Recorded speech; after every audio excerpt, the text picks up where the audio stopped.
Hello and welcome to Northeast Tonight, the show that decodes the region. I am Wasbir Hussain. The northeast of India has myriad problems as well as opportunities, and to resolve the problems and seize the opportunities, the region needs a set of visionary leaders in charge of governance. When we talk about leaders from the northeast, names which come to our minds straight away are those of Gopinath Bordoloi, the first Chief Minister of Assam after independence, Bimala Prasad Chaliha, Captain Williamson Sangma, Risang Keshing, Siluao, S.C. Jamir, Purno Sangma, Laldenga, Lalthan Haula, Manik Sarkar, and some others. Despite such stalwarts having steered the states and the region over the years, the Northeast has continued to live with problems such as poor infrastructure and poor connectivity within the region, lack of industrialization resulting in lack of enough livelihood options, lack of adequate health care facilities, lack of adequate institutions of higher learning, and so on. Why has the region not developed the way one would have expected it to 70 years after independence? This brings us to the question whether the region lacks visionary political leaders. We have enough politicians in the region, but have we had or do we now have statesmen in our midst? Has cutthroat electoral politics become the be-all and end-all of all those into politics? Does the Northeast suffer from a leadership bankruptcy? We also know that leaders like Sarbananda Sonowal and Himanta Biswa Sharma in Assam, or Biplab Deb in Tripura, and Conrad Sangma in Meghalaya have come to power with a huge mandate. How can we forget Pawan Chamling, who has just become India's longest serving Chief Minister by occupying the hot seat for almost 24 years at a stretch? What then is the problem? To discuss the subject, I am joined from Guwahati by Mr. Jatin Hazarika, IAS retired, who has the rare experience of working as a key aide of 6 Chief Ministers of Assam. From Shillong, I am joined by Ms. Patricia Mukim, the vocal editor of the Shillong Times. In Agartala, I have well-known political analyst Shekhar Datta. In Imphal, I have Professor Amar Yumnam of Manipur University. And of course, at our studios in Guwahati, I have Mr. Robin Borthakur, writer and commentator, well-known academic Dr. Sheila Bora, and Mr. Mayur Bora, writer and political analyst. Ladies and gentlemen, welcome to the program. Let me go straight to Ms. Patricia Mukim. The first question to you, Ms. Patricia Mukim, the subject of today's discussion: do we have a leadership bankruptcy in the Northeast today? Of course we have. It's a great vacuum of leadership.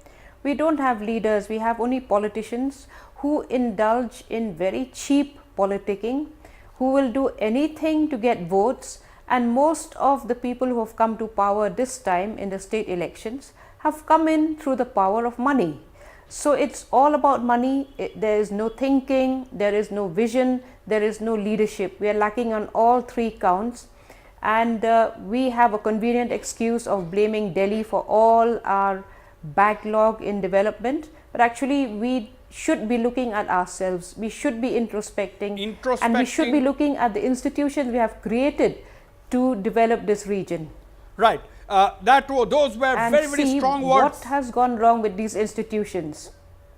Absolutely, those were strong words, opening remarks by Ms. Patricia Mukim. We have politicians, but do we have statesmen? That is the key question. Professor Amar Yumnam, what is your take? Is there a political bankruptcy? Are you seeing a political bankruptcy in the region today?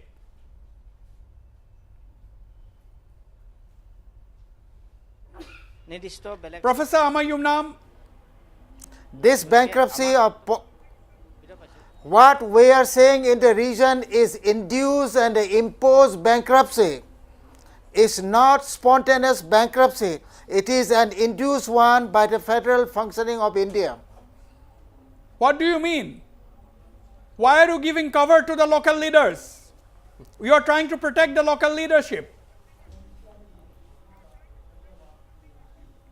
See, the question is this: local leaders cannot afford to be innovative, cannot afford to be well on their own when it comes to any innovative action. That is what it has been all along. So we have a kind of, well, what you call bankruptcy of politician or bankruptcy of statesmanship in the region, because this is exactly what the powers that be of the India's federal structure have always wanted it to be. Now, Mr. Rabindra Thakur, you have seen many chief ministers in the state. Now, question is, when we talk about statesmen, whose name comes to your mind? I'm talking about, we are of course not discussing any particular leader today in this discussion. We are just talking about the broad subject. Why is the Northeast lacking in all fronts, development particularly, 70 years after independence? Does it lack visionary leaders? Do we lack visionary leaders in the past or today? How are you looking at the situation? Well, there is no doubt about it that today we are absolutely short of leadership. As a matter of fact, this shortage of leadership is there everywhere in the whole world, to be very true. If you look at it, the world scenario, you will find that leadership is a big crisis everywhere else. Now, what should be a leader? Who is an ideal leader? This reminds me just now of what was said by Allama Iqbal, the great poet and politician, great poet and philosopher in those days, pre-independence days, yeah, who had said, what he said is absolutely, that is of course it was said about the leaders of the caravans in the desert, but this also applies to all kinds of leadership, kinds of leadership. What he said was that who are the good leaders? He said that. Yeah. No, my question was, when you talk about statesmen, whose name comes to your mind? Do you think we have had a statesman, or do you think we never had a statesman at all? I mean, are you willing to stick your neck out on this? Not really. It's not sticking my neck out, but I am sure that we had quite a few great people, and they were really good statesmen. Great leaders. And they are great leaders because they were not concerned, they were not so much concerned about their private politics, but they were concerned about the people of the entire state. Right. They thought about everybody. Absolutely. And they were the people who were, who may be called the real leaders. Now, Sheila Bora, what is your take? Well, my take on this is that we have to first clearly differentiate between politicians and leaders and statesmen. Differentiate? Yes, differentiate. Because it is not necessary. Why do we expect that politicians will give us leadership? Politicians, we all know, depend on their vote bank. They are backed by corruption, they are backed by money, most of them. I am not. Yeah, we cannot generalize. We cannot generalize. But most of them come on party backing. And so they have to stick to their ideology. It is like Amar Yumnam said, it is difficult for them to be innovative, whereas a leadership quality, amongst them someone may have a leadership quality which will bring out in him the desire to serve, no matter what happens. So that is an important point you are making. It's not necessarily a politician who can give leadership. No. We welcome to you, Dr. Sheila Bora. Mayur, what is your take? How are you looking at this subject? I'll slightly disagree with Dr. Sheila Bora, but she is telling that if you belong to a certain political party, it becomes very difficult for you to really work for the society and the system as a whole. By and large, she was trying to propound it. But what I feel, see, take the example of Gopinath Bordoloi. He was in Indian National Congress, and with the support of Bhimbo Deori and Mahatma Gandhi, he saved Assam. He did not allow Assam to be included in East Pakistan at that point of time, which has now become Bangladesh. So now the problem is, because of their shameful and unalloyed craze for power and money, what Patricia Mukhim was also hinting at, because of that we see a governance deficit everywhere. All the politicians, all the time they try to get, not all, maybe most of them, try to get some brownie points. They want to get some good praise. Earlier politicians wanted to get some good praise. Now politicians, whether good, bad or ugly, they want to get some brownie points and they want to be in the news. Because of that fact, you will see one particular chief minister of northeastern region. He has come to power very recently with the massive mandate from the people. But what kind of things he has been telling in last 1 week? No, I don't It know. shows. Do you have any hesitation in naming the No, person? I don't have Biplab Deb of Tripura. He is telling about Diana Hayden. He is telling about the fact that civil engineers should not join or should join the civil service, not the mechanical engineers. One day he said that we should not go for this kind of job. Now, you go for dairy yes. and all. So it is a new law. So you are shocked. Yeah, I am You are very shocked. shocked and Now saddened. let me go to Shekhar Datta, a very well-known journalist and political commentator sitting in Agartala. Shekhar Datta, the broad question: Tripura saw a Marxist rule under the leadership of one man, Manik Sarkar. Yet Tripura today is one of the most backward states in the country. Now, why we are not talking about Manik Sarkar though. We are talking generally about whether the region lacks statesmen. Do you think how are you looking at it? Because you have seen Manik Sarkar rule Tripura for 20 years at a stretch.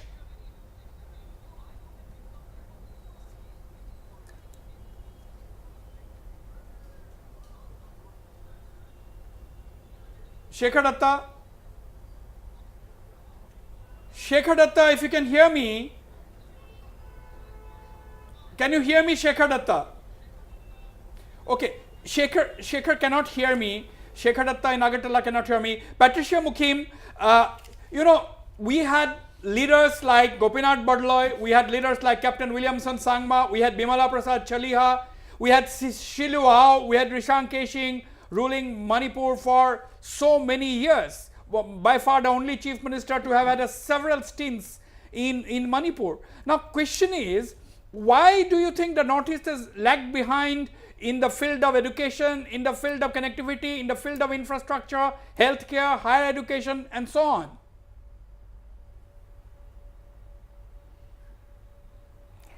Wasbir, I think we need to look at the 7 states as a whole, as a region, and see whether there has been a coming together of these chief ministers or everyone is pursuing their own goal.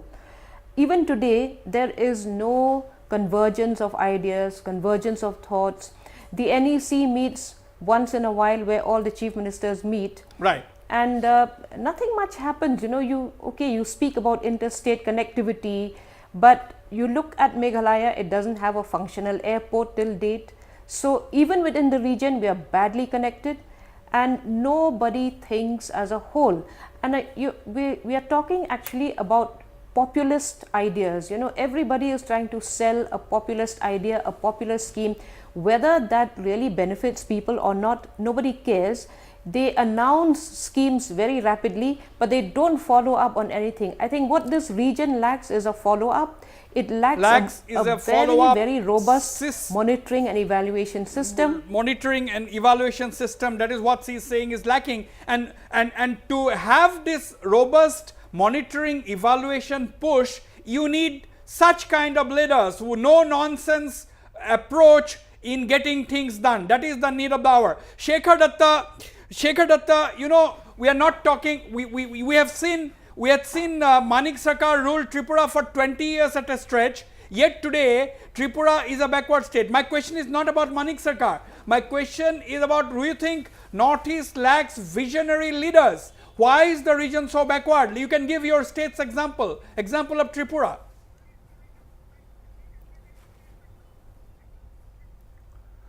Yeah, I think there is a vacuum in leadership, no doubt. In Tripura, we still have backwardness and poverty, but that can be made up. That can be made up if government policies and government schemes, I mean central government schemes are properly implemented. That can be overcome, but unemployment problem is quite daunting here. More than 8 lakh registered unemployed people.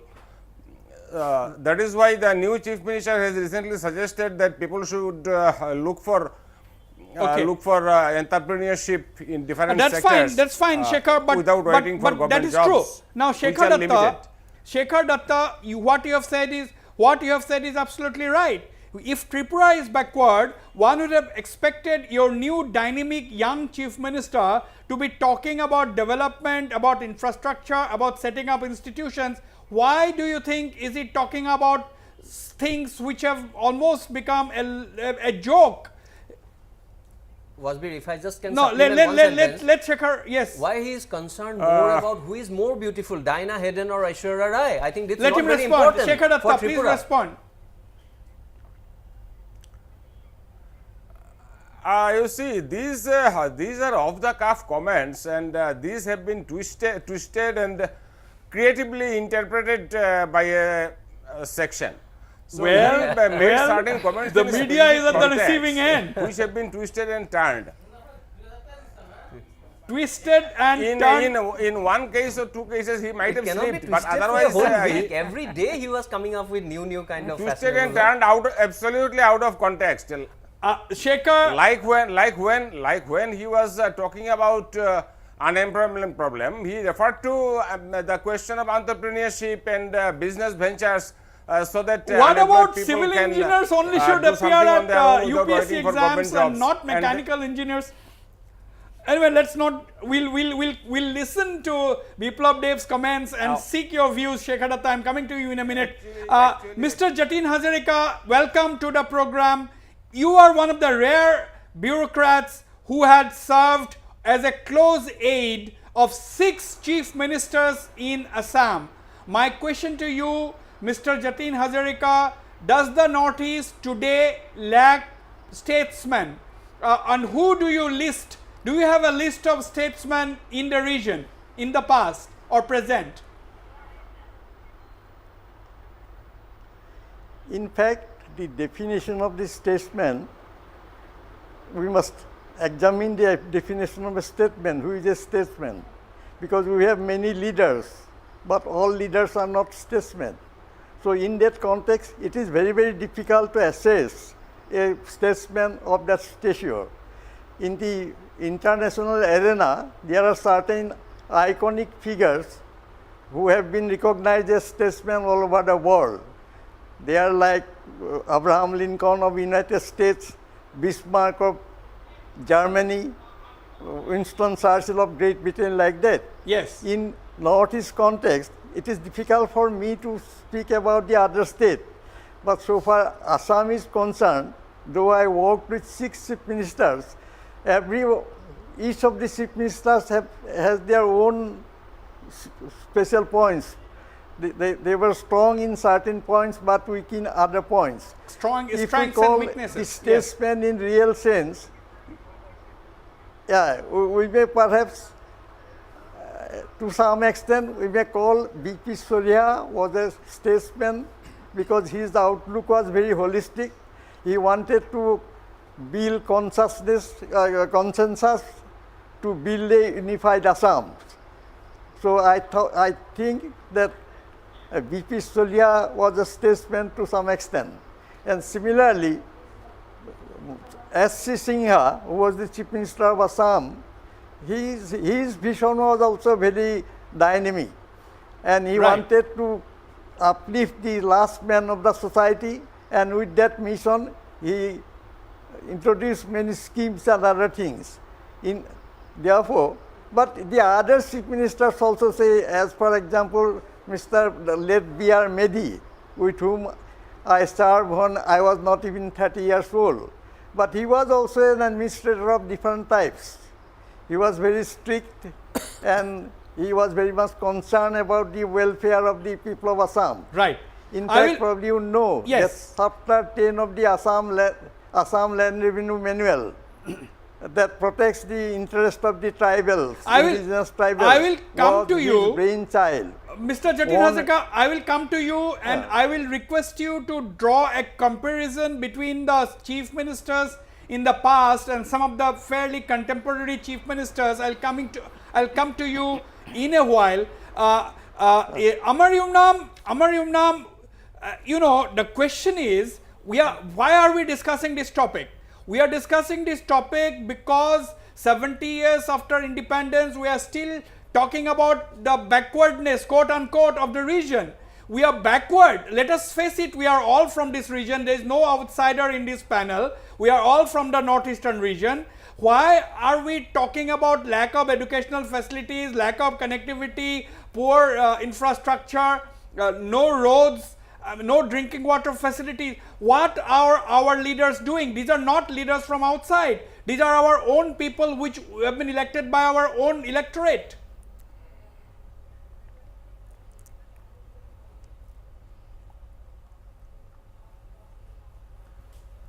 Amar cannot hear me. Amar cannot hear me. Yeah. I hear you now. Yes. Yes, Amar. Yeah. I hear you now. Yes. Now. My question Yeah, to you, yeah. why Well. no, well- why we are Yeah, discussing this, I got- why we are I got having the this first debate part of today your is because question. we are backward in many areas like education, health, infrastructure, connectivity. So do you think I got your point. I got your first part. It's all right.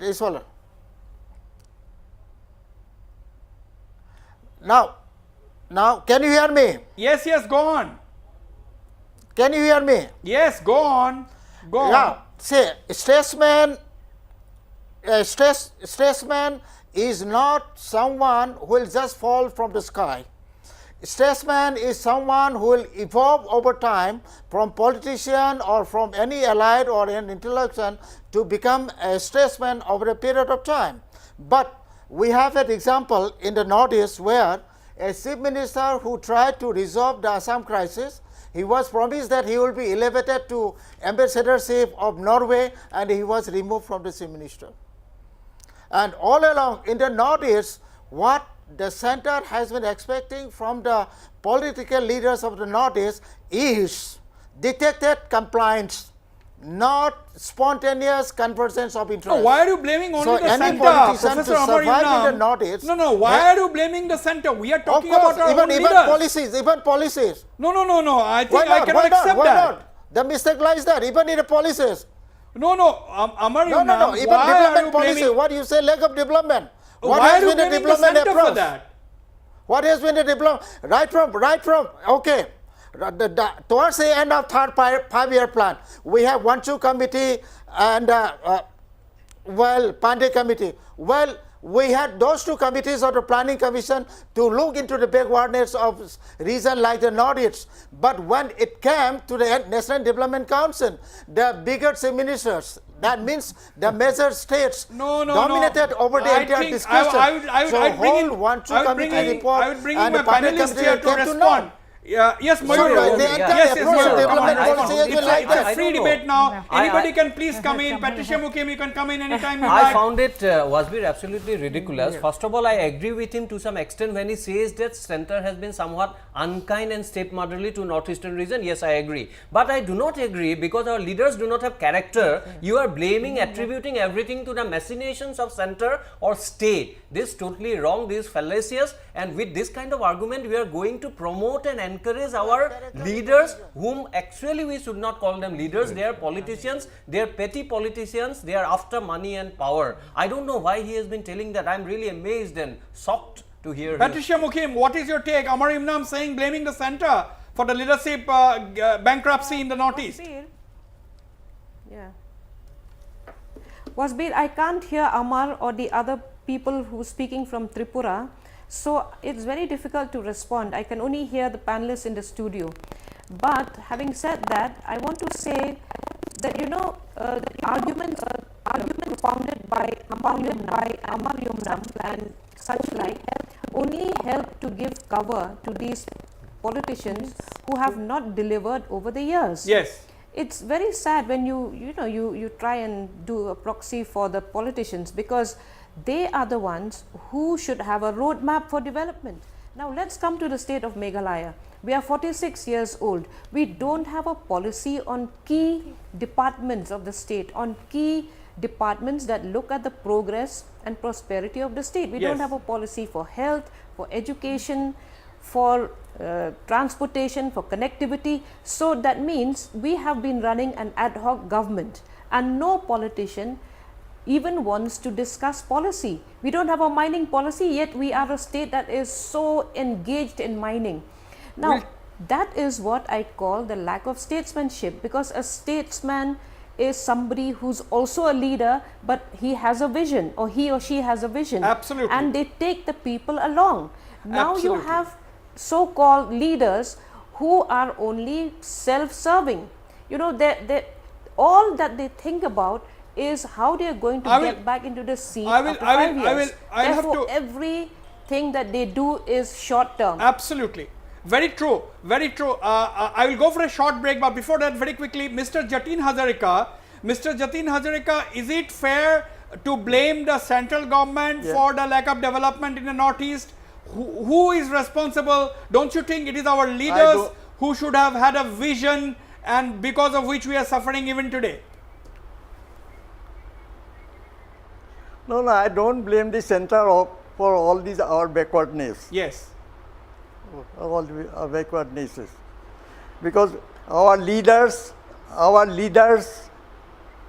have also some responsibility. They must have vision. They must have vision, and they must try to achieve that vision. Without vision, nothing can be done in the country. Nothing can be done for the welfare of the Absolutely. done for the welfare of the people. Yeah. Absolutely. I'll go for a short break. When I come back, I shall come to Sheila Bora, I will come to Robin Borthakur, I'll go straight to Agartala, to Shekhar Datta for their views and take this debate forward.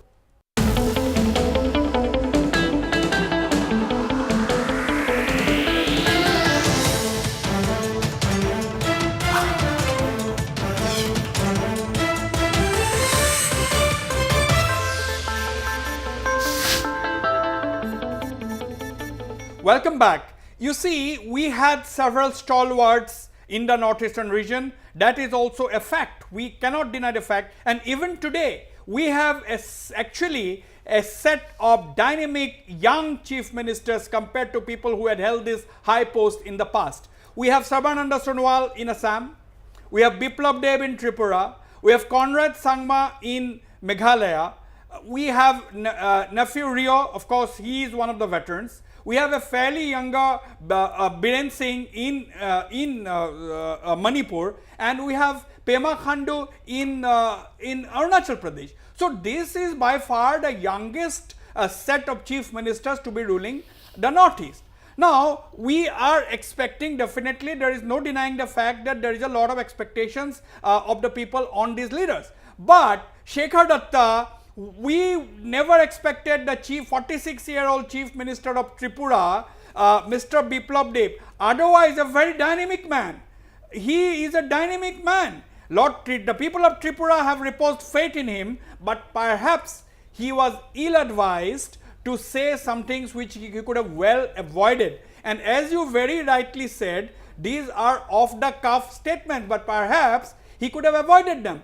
Okay, before I come to you for comments, Shekhar Datta, let us hear what Biplab Deb had said in the recent past very quickly, about 1 minute, less than a minute. Yes.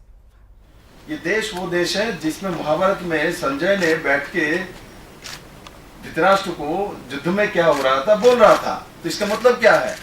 Technology था, internet था, satellite थी, दाने हड़े को मिल जाए, दाने हड़े को मिलना चाहिए था। अब भीतर हो जाएगा क्या बोलता बिप्लब देब। ঐশ্বরা के पेचे ठीक है কিন্তু ভারতীয় সুন্দরতা যাকে বলে লক্ষ্মী সরস্বতী যে রূপে আমরা দেখি दाहिना इधर रूप हम पूछी जाए। ग्रेजुएट है, बीए पास है, नौकरी के लिए घूमता रहता 10 साल से, और 10 साल वो गाय पाल लेता तो अपने आप 10 लाख का उसके पास बैंक बैलेंस तैयार हो जाता। बाजार में लौकी जब आता है ना, लौकी लेके आता है, सुबह बेचारा बैठता है, कितना सुंदर लौकी लेके आता है, सब आता है, खरीदे ना खरीदे उसको पूरे नौकर से मार देगा। तो मेरे सरकार ऐसा नहीं होना चाहिए, कोई भी आके उसमें उंगली मार दे, कोई आके नौकर लगा दे, जिन्होंने नौकर लगाया तो उसका नौकर काट लेना चाहिए।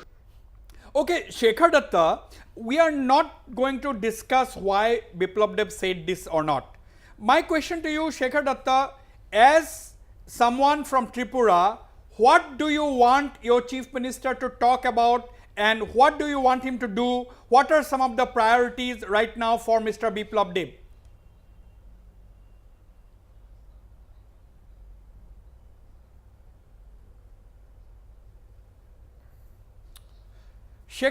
Shekhar Datta, I think Shekhar's line is once again disrupted at a very critical time. Shekhar Datta, if you can hear me. Okay, so Shekhar Datta's line is disconnected. Sheila Bora, Sheila Bora, I mean, like, you know, we also cannot deny the fact that these are young leaders today, the leaders of today, which we are having in the Northeast, and they have got a massive mandate of the people. Who are we to talk about them? That will be also one of the arguments.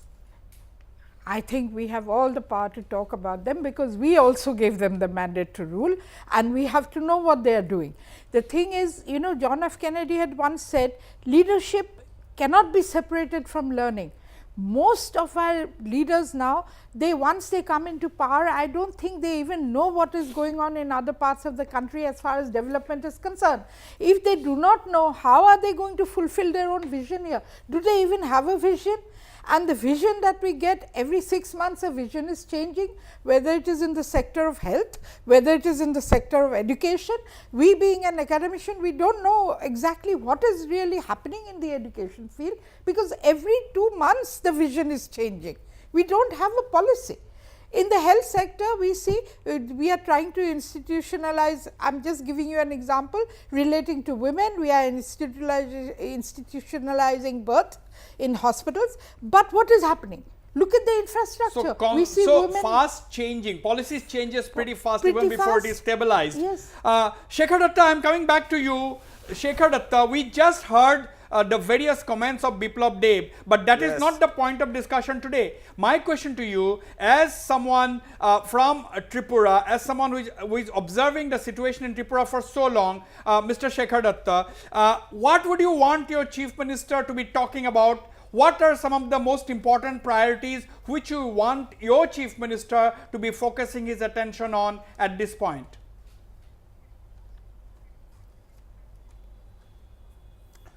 I want my Chief Minister to focus exclusively on the question of development, which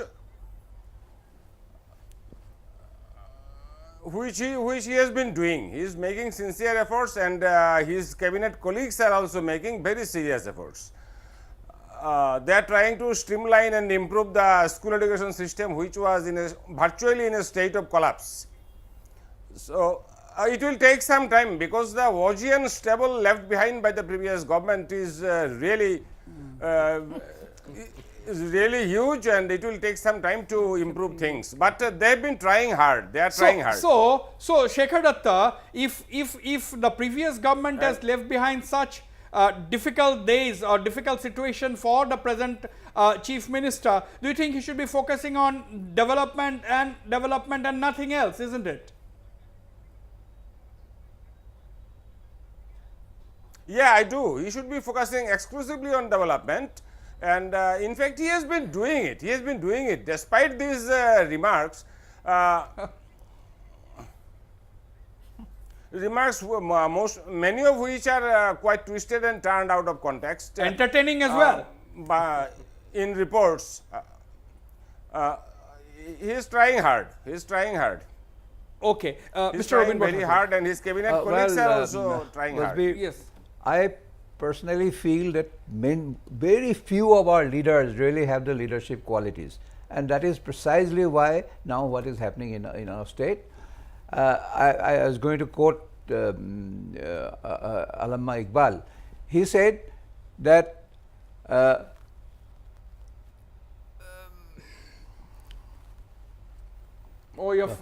am forgetting. Yeah, you are forgetting that quote. No, but basically, what is the sum and substance? What is your argument? No, I'll tell you. He said that certain qualities are to be there for a leader, a true leader who will have to lead the people. He said that Nazar Buland, that is a lofty vision. Nazar Buland, Sukhan Dil Nawaz, heartwarming speech. Yeah.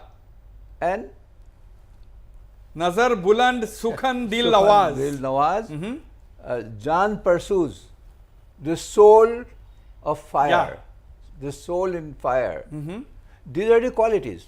of real leaders. These who are will be the able to- qualities. But These are the just qualities. two Yes, quick yes, points to yes. make. 2 quick With points. all due regards to Shekhar Datta, personally in a democracy, I'd like to see a leader or a journalist or a civil society man more to be questioning and constructively criticizing the government. But sometimes our civil society and journalists also appear to be like political spokesmen. I think this is not a very healthy sign. Point number two. We point cannot. just We one- cannot. We No, cannot no, I'm call not telling Shekhar him. Datta a political I'm not spokesman. telling him. You- That's what I say. I hope you are making a general statement. I am making a general statement. When civil society and some of the journalists, if they appear to be like gentlemen, it's not a healthy democracy. Right. It's not. Second point, what Silabora was telling, that one is divorced from learning the current crop of politicians. It is very, very pernicious for democracy. But secondly, they are divorced from learning and academia, but they are married to rhetoric and sloganeering and all. Absolutely, so it's a very yes. heavy cocktail. It's a very heavy Rhetoric, cocktail, and it has become the batonary of No, Indian democracy at this critical point. Let me quickly,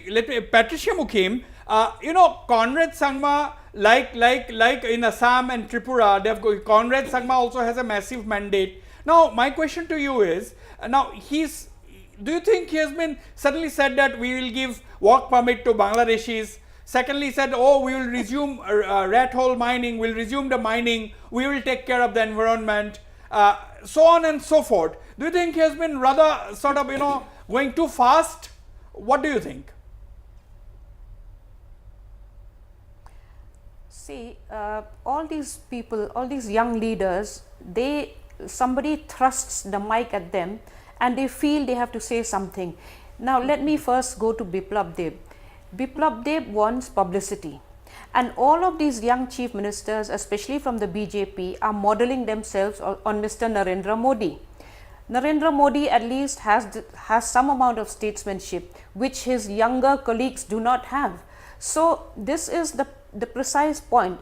Biplab Deb wants publicity. He's got it in plenty, especially from the national media.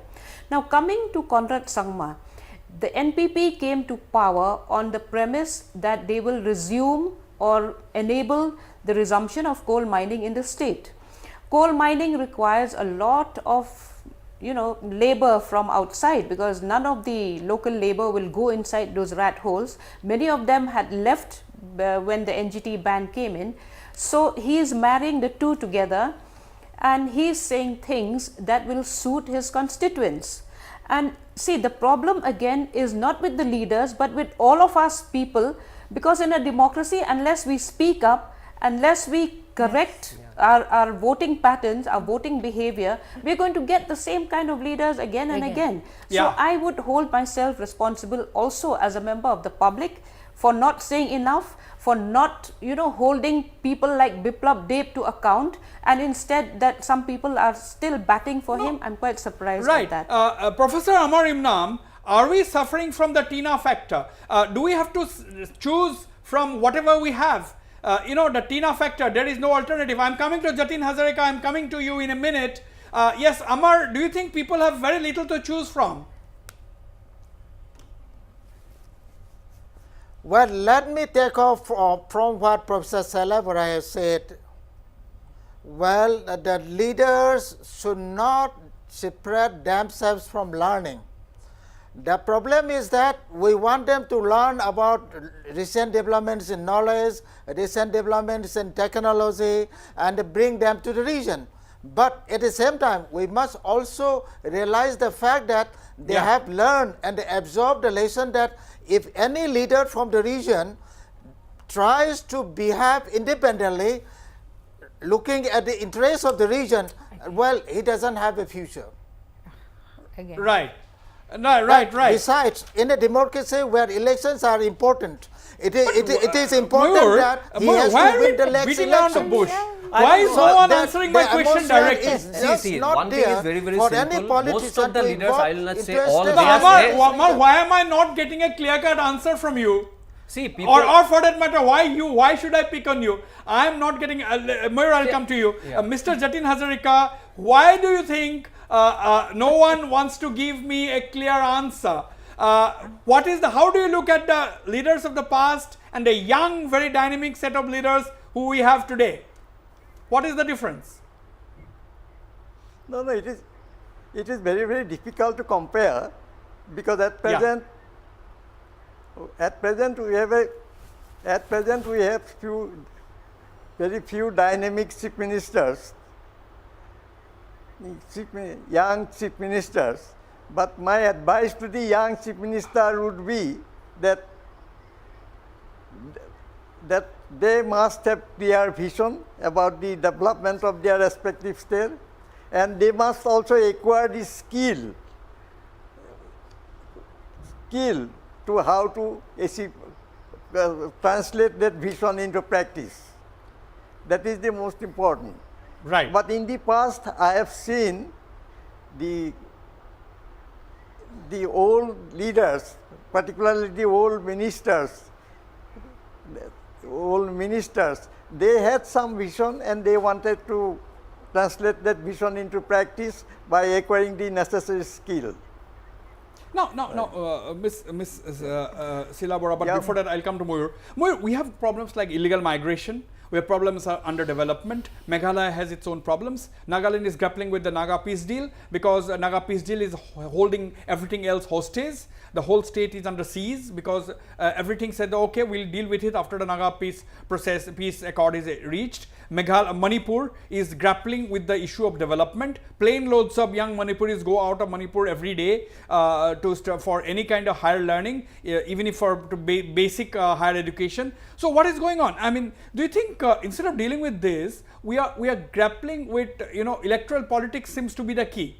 Instead of working for any kind of a long term, and as Sheila Bora said that, policies change at the drop of a hat. See, first one problem we have to admit, there is a structural problem of the past post-democratic system that we have adopted from Great Britain. So, electoral politics has become one of the most important thing in our politics. But it has become the main threat or main danger is it has become the be-all and end-all of politics, and that's why all the politicians, and in fact, I would like to say, you have just now said that why no one is answering, but I think I will separate myself, divorce myself from your group of no ones. Let me say one thing, most of the leaders, I think the selfish, they are self-serving hypocrites, they are masquerading as our politicians, not even leaders, and that's the main issue. They suffer from, some of them they suffer from verbal diarrhea, they want to get some praise, good, bad or ugly. I said earlier also, any kind of praise will do till the time I can hog the limelight and I can make some brownie points in my high commands that are sitting in Delhi. But for that, if someone in Northeast, they try to blame all the time the people in Delhi or the state in Delhi, I think it is wrong, it's fallacious. That's what I said. Delhi has got a problem.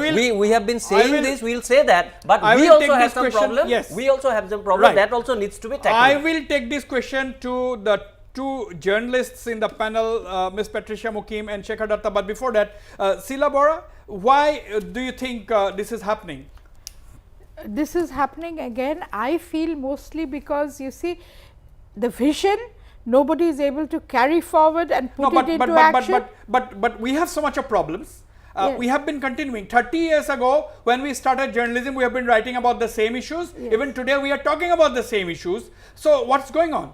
Because people leave it halfway. When they see their position is in danger, that policy is left. There's hardly anyone who can carry on that policy decision to the end, their vision to the end, no matter what happens to me. They have to be able to say that carrying my vision to the end is more important than what happens to me. Yes. I'd like to add to what both of them have said, is that during earlier days, the leaders, they had a very good set of leaders who were great people. Yes. Who were great people and who showed them the way, and they taught people to be not to be self-centered, but to work for the people. Yes. And that was why they were in a better position to work, because they didn't have so much of selfishness in them. Absolutely. But at the moment, the people who have come up, the new crop of people who have come up now, they probably don't have leaders. We have not been able to give them leaders to show them the way. And certainly with this kind of a situation, some people, they have come straight from the school or from the college, they have come straight to the administration Yes. thing. And while there- blaming the politicians, I think we must remember what Patricia Mukim has also adequately hinted at, that civil society and media, they are also have their supposed to be role. questioning. We have got a major role. We are No, not supposed I'll to be quickly go to- cheerleaders. We absolutely. are not supposed to be Shekhar cheerleaders Datta, of politicians. we are not supposed to be cheerleaders of politicians. That's very well said. Shekhar Datta, when you started your career, the Tripura insurgency was at its peak. And today, when you are looking back, we are still talking about the agitation for a Tripura land and so on. So, you and I are basically talking about the same things which we have been writing and shouting for the last 35 years. So, what is your assessment? Why is this happening? The status quo in the Northeast.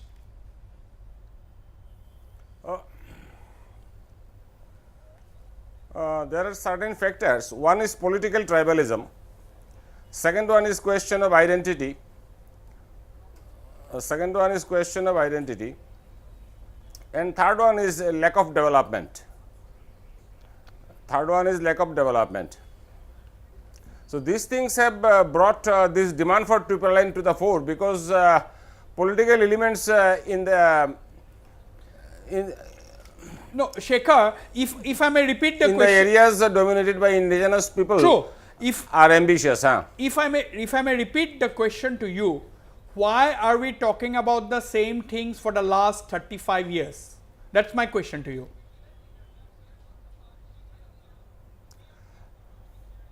You see, this question is related to ethnic issues and nationality, and you know, and question of national sovereignty is uncompromisable. That is what Francis Fukuyama said, and said very rightly. So, these I things can't will understand remain. what do you mean by national sovereignty. Our sovereignty These things will is remain unless we have optimum already have our optimum economic sovereignty development that is is achieved. unquestionable, and we can talk about autonomy within our sovereign nation. That I think our constitution has enough provisions. We have also autonomous councils in Tripura apart from Assam and Patricia Mukim, how are you looking at it? If I may ask you, why are we writing and talking about the same things for the last 30 years? I am trying to understand from my panelists as to why do you think we are talking about the same things all these years?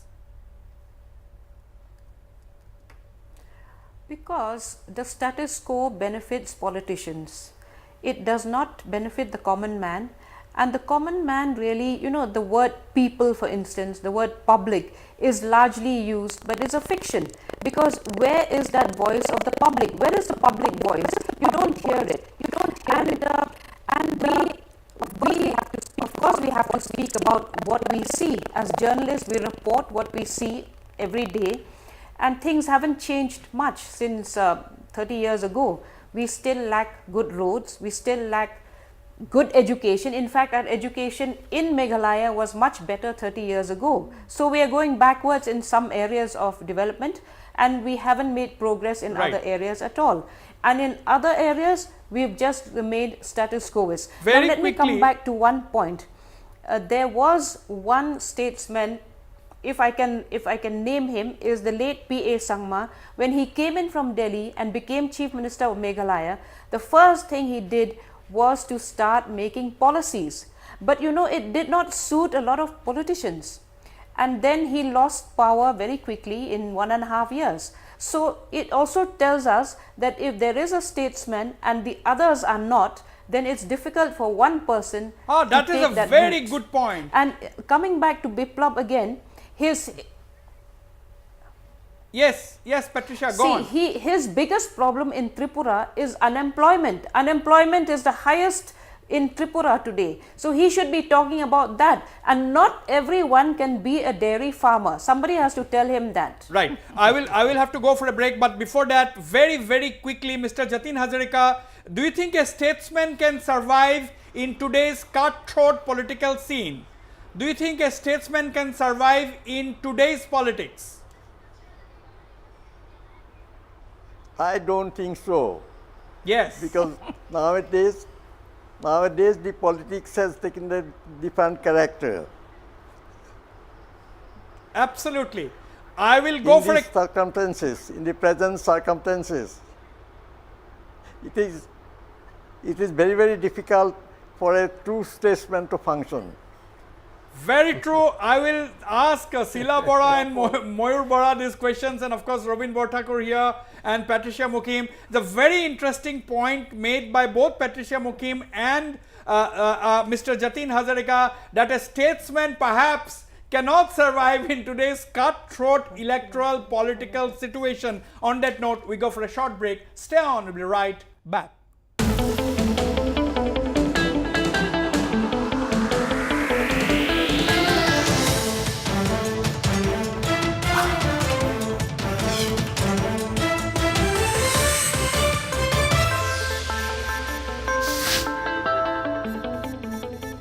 Welcome back. Very interesting point made by both Ms. Patricia Mukim and Mr. Jatin Hazarika, that possibly a true statesman cannot survive the ups and downs and the cutthroat nature of today's electoral politics. I am taking this question to Moyur Bora. Moyur Bora, do you agree? See, I agree partially. If you go to buy a car, the man will say that this car will give you 30 kilometers per kilometer in Guwahati. Actually, the purest form of statesman is impossible. I agree with Patricia and also with Jatin Hazarika that it may not be possible. But a politician and a leader, he must have got some amount of statesmanship. Otherwise, he has been elected to function or to serve the society and the people. That's the real essence of democracy. If he totally behaves like a man who is only after money and power, then I think the people have been relegated to the background, and that we have seen. And I agree with the professor also that we have seen to a higher degree in northeastern region, but that doesn't mean that we have to attribute everything to the machinations or the this thing of the center. No, Sheila Bora, we have to wait and watch. We have a, as I have very repeatedly saying, when we are talking about statesmen in the past, we are not saying that our present set of leaders are not going to be statesmen someday, because most of them, this is their first term as chief minister. We have Sarbananda Sonowal, this is his first term as chief minister. We have Conrad, which is his first term as chief minister. We have Biplab, which is first term as chief minister. Same is the case with Pema Khandu. Same is the case with Biren Singh. So all this set of leaders, except Nefirio and Pawan Samling, all our young leaders are first time chief ministers. So we cannot say today in this debate that they in the history will not regard them as statesmen. So having said that, having made this point extremely clear, Sheila Bora, why do you think our present set of leaders, of course, as Mr. Jatin Hazarika said, that it's extremely difficult to make a comparison, but still, what would we like them to do? What would we like them to, how would we like them to behave? See, we would like them to be fiery, absolutely strong-willed, that they stick to their, look at these young, I remember those young ministers we had like Amyo Kumar Das and people like Chandranath Horma, how they fought. They were young leaders at that time fighting with Gopinath Bordloy and others, Tonuram Phukan and others. They were the lieutenants. These young boys, they have, most of them have been student leaders. They have also learnt diplomacy during their career as students, and I think they are not that ignorant about diplomacy or statesmanship. Yes. And so, we would expect that they would know how to conduct themselves while they are at the helm of affairs. Right. But that is not happening. It is very disappointing. In Disappointing. fact, most of the leaders are even copying the leaders at the center, the way mannerism of talking, mannerism of language, mannerism of, and the moment they take charge of a ministry, they will start talking about someone else. This perhaps is what I am saying, the cutthroat nature of today's electoral politics. Is terrible. Now, Ms. Patricia Mukim, I would not ask this question to any of the panelists from Assam. Ms. Patricia Mukim, I would not like to ask this question to any of my panelists from Assam, but I want Patricia Mukim on the screen, please. You know, my question is basically, Ms. Patricia Mukim, where would you like to place Tarun Gogoi? Why I am asking you this question? Do you think he has become the chief minister after all for 15 years? Pawan Chamling, are we going to call him a statesman or not? If not, why are the people electing him? How is he making it possible for him to become the chief minister for 24 years? What about Manik Sarkar, chief minister for 20 years? So what is the explanation really? As Mr. Jatin Hazarika asked, what is the definition of a statesman? It's a very complicated situation, isn't it? No, see, Manik Sarkar comes with a lot of experience. there is something to be said about experience. You know, you cannot discount that. Many of our young rookie chief ministers, I call them, don't have any experience of being in government. They've come straight from, you know, Pema Khandu, yes, he has experience. He's Answer been my in question. My politics question before, was not that. before he became chief minister. What was your question? Yeah, my directly? question was about which Pawan category, Chamling which and category Tarun are Gogoi, you going right? to, which category are you going to put people like chief ministers like Manik Sarkar, Tarun Gogoi and Mr. Pawan Chamling? Are we going to call them statesmen or not? If not, why do you think people have elected I them think again they and are again? a combination. No, they are a combination of politicians and statesmen, because of their experience, they are both. Pawan Chamling, it's a different question altogether in Sikkim. Wasbir, I've always said this in the past and I'll say it again. Sikkim is not a fully democratic state. It's more like a monarchy, and it still continues to remain like a monarchy where people actually literally worship their monarchs. It's more like Bhutan. But Assam, Mr. Tarun Gogoi has had a lot of experience at the center, then he came to the state. So of course there were times when he spoke out of turn and said funny things, but overall I think he has married diplomacy, statesmanship and politics together. Okay, now Mr. Jatin Hazarika, the same question goes to you. You have worked with 6 chief ministers, and I mean, perhaps a couple of years later we will talk about assess our present bunch of young and dynamic chief ministers of the northeastern region. Maybe we'll ask the same question, who would you like to, but now my question is, at this point of time, my question is, how would you like to put, where do you put Tarun Gogoi, Manik Sarkar and Pawan Chamling? How would you like to define them? Oh, they are having quite long experiences, and we must congratulate them. We must that they are raised for a fairly long period. Without qualities, they would not be not been able to. You are being be diplomatic, elected for 15 years. Sir. You are being absolutely diplomatic in your answer. My question is: are you going to call them as politicians? Are you going to call them as statesmen? Which category?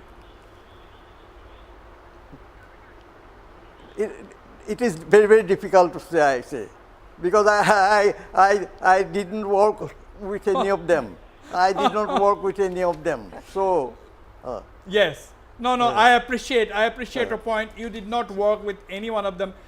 Robin Borthakur, what is your ringside assessment of these people? You have met them several times, all of them.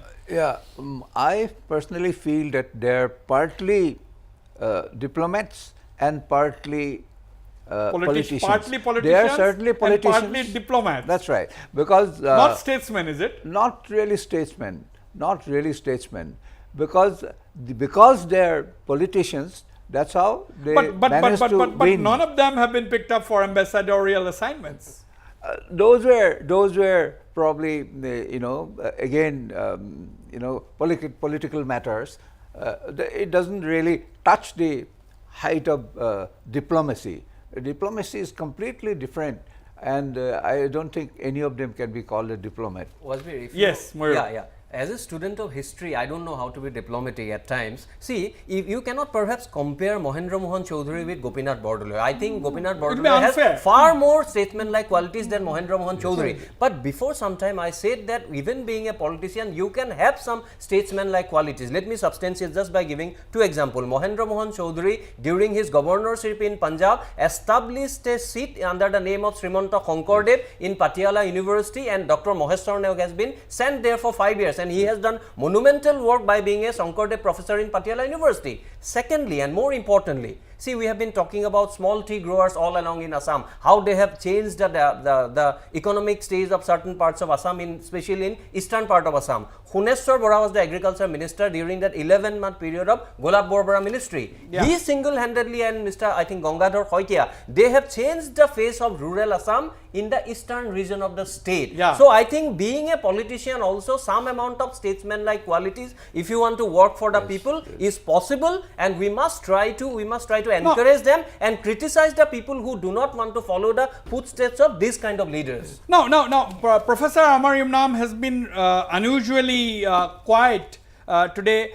Professor Amar Yumnam, you know, you had two leaders in Manipur. Let's take the case of Manipur. Well, one is Risang Keshing, who has been chief minister for a long time. Let me speak. Let me comment. Yes. Let me comment first. Well, we have spoken about Biplab Dev, new Chief Minister of Tripura. As I said in the beginning, what the center expects from the region is dictated feedback. The feedback from the region will be dictated from Delhi. Well, whatever opinion also which they expect from the region is along the dictated lines. Well, otherwise, how do we explain the appointment of advisor to the new Chief Minister of BJP in both Tripura and Manipur? Are they from the region? Are they really conversant with the issues of the region? The advisor appointed to the Chief Ministers of Tripura and Manipur, well, are we talking about the advisor advisors? means only to monitor in what direction the Chief Minister is thinking and how the Chief Minister is going to function. So whatever people have said, and whatever Manipur Chief Minister said in Port Bandar, well, they are playing the game. They are playing the game to satisfy the center. See, all along dictated lines. No, but the point which Amar, we have a problem with Delhi, but Delhi is not the sole problem. But I think Amar is making, trying to, yes, what Amar is trying to make a point is, Amar's argument is, Delhi is appointing their own people as advisors to the chief ministers in these two states, states of Manipur and state of Tripura, and that is how they are trying to steer these two leaders. So that is the point which he is making, Mayur. No, it's true. See, if you go, you don't have to, with due regards to the professor, if you go to the Sarkaria Commission report and all, the kind of quasi-federal regime we have in India that we have been debating since independence, there is a problem. I don't deny that we don't have a problem with Delhi. We have a problem. But only thing, my only contention is, and my only opposition to the learned professor is that for all the problems we have in Northeast, we cannot attribute only to New Delhi. What are our problems? What are the character of the people? What are the people? And we as civil society, these are our own leaders whom we have only elected. We are also responsible for that. Yes. Our own people whom we have ourselves elected. This is what I have exactly said, that these are people we have given the mandate to rule, and there may be an advisor, but I don't believe that these young rulers or people who have come to power with our mandate are that backboneless that they cannot speak up. Patricia Mukim, at the end of the day, it is not the advisors who are going to face the elections. It is the leaders who are going to face the elections, isn't it? So that argument of New Delhi posting advisors and then trying to manage the leaders in their own will, do you think, Amar, I want your response as well, but before that, Patricia Mukim. No, look, we are a federal democracy. The states are autonomous. They need to decide and they need to know what they want. And the chief ministers should take that decision. How is it that New Delhi has not imposed any advisor on Conrad Sangma and Meghalaya? In Assam, there are no advisors in Assam. Is a constituent of the BJP. In Assam, no advisors. There are no advisors in Assam. I think, you have to also blame, the state chief ministers for not asserting their authorities enough.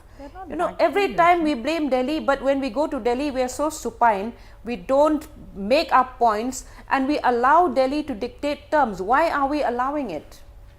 But Amar, ultimately it is not the advisors but the leaders who are going to face the elections, isn't it? I mean, so how are you going to hold on to your argument? Well, you have to survive in politics. Well, the dictation, well, the situation is much worse today. The imposing character is much worse today than it ever was. Mr. Jatin Hazarika, is it fair to say that, okay, Delhi has been appointing advisors, but at the end of the day, it is our own leaders whom we have ourselves selected. These are the leaders who are going to face the people every 5 years. No. I don't believe that imposition of the advisors from Delhi will affect the chief ministers. They must assert them. Yes, They must assert themselves. And I have mentioned earlier that if they have a clear vision, if they, and they have know the skill how to implement it, they shouldn't stop. They will be able to achieve their. Right. Now, you worked with Mr. Hitesa Saikia, you worked with other chief minister. What has been some of the key points that you used to tell them? Because I was just trying to understand, Mr. Jatin Hazarika, for someone who had worked as one of the key aides of the chief ministers, what would you tell them usually? No. When I served with B.R. Medhi, I am a youngster. I was not even that was the 4th year of my service. Yeah. Yes. But I had one privilege, but one advantage, that at that time chief minister is not so big, because I was the only officers available to a chief minister. But I have seen that he was very disciplined administrator. He is very strict, and he is devoted to the welfare of the people of Assam. That was his trait. I have mentioned earlier that he is very keen to protect the rights, particularly the land rights of the indigenous people, and the chapter 10 added to the Assam Land Revenue Manual was his brainchild when he was the Minister Revenue in Bordol's cabinet. Absolutely. Now, you see, since in the past, chief ministers have also their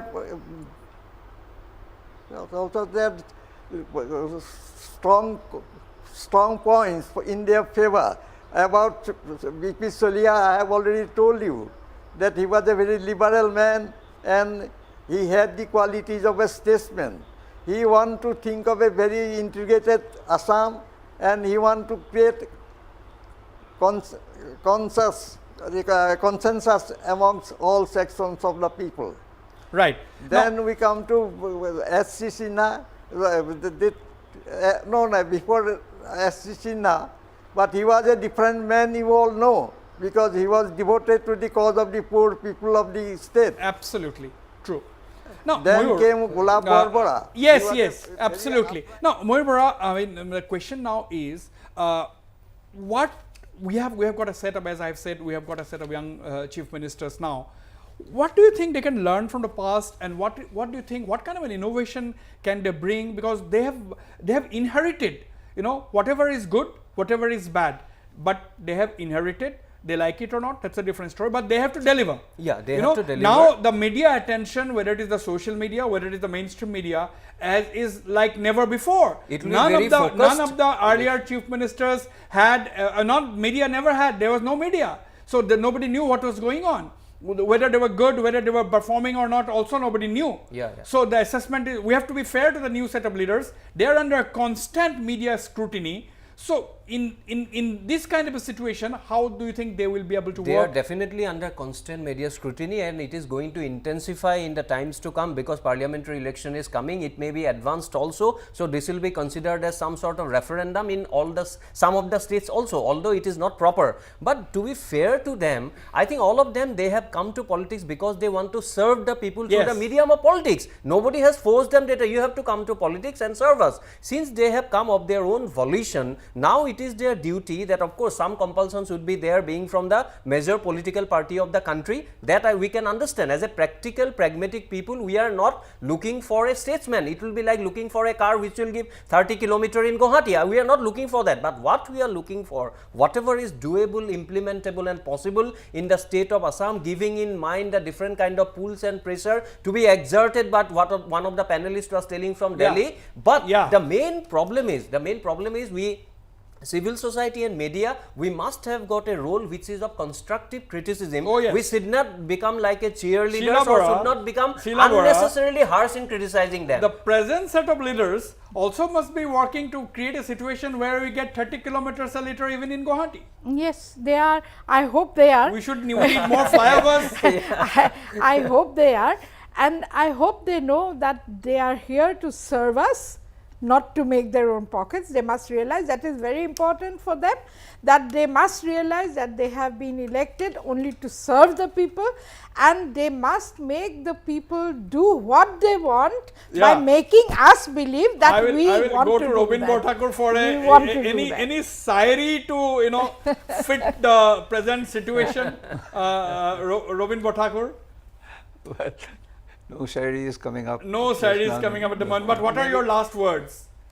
Well, I would say that it's quite true that the present set of leaders, they are under constant vigilance, before the press and even the public. True. But despite that, since they have come with the blessings of the people, it is their sacred responsibility that they forget about everything else, and they do for what they have been elected. They know it for sure. They cannot deny that they have been elected for service to the people. Absolutely. And service to the people is service to God. Those have been God-fearing people who have been going to all the temples before taking oath.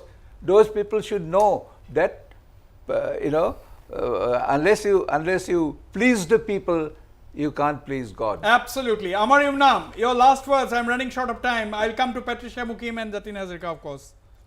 Amar. Well,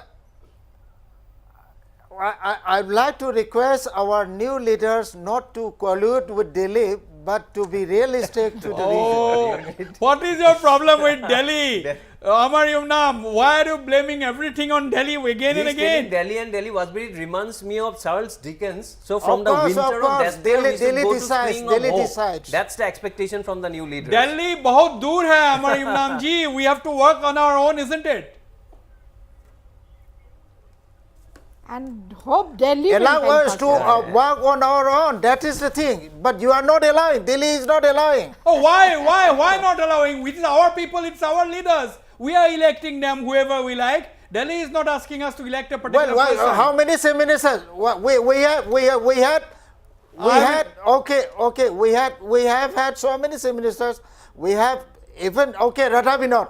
Radha Vinod was such a qualified minister. He was here for 11 days.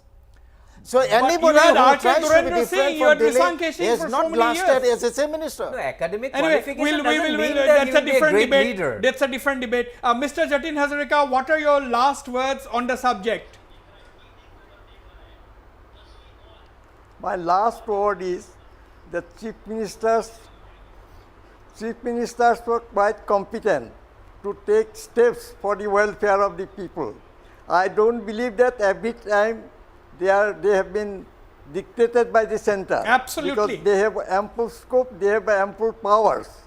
Only thing they must do, they must rise above the petty politics, and they must have a liberal mind, and with that liberal mind, they must work hard to implement the schemes which are beneficial to the people. That is my only advice. Very well said, very well put, Mr. Jatin Hazarika, that they cannot be dictated. They have ample freedom to implement their own visions. They have to rise above petty politics. Patricia Mukim.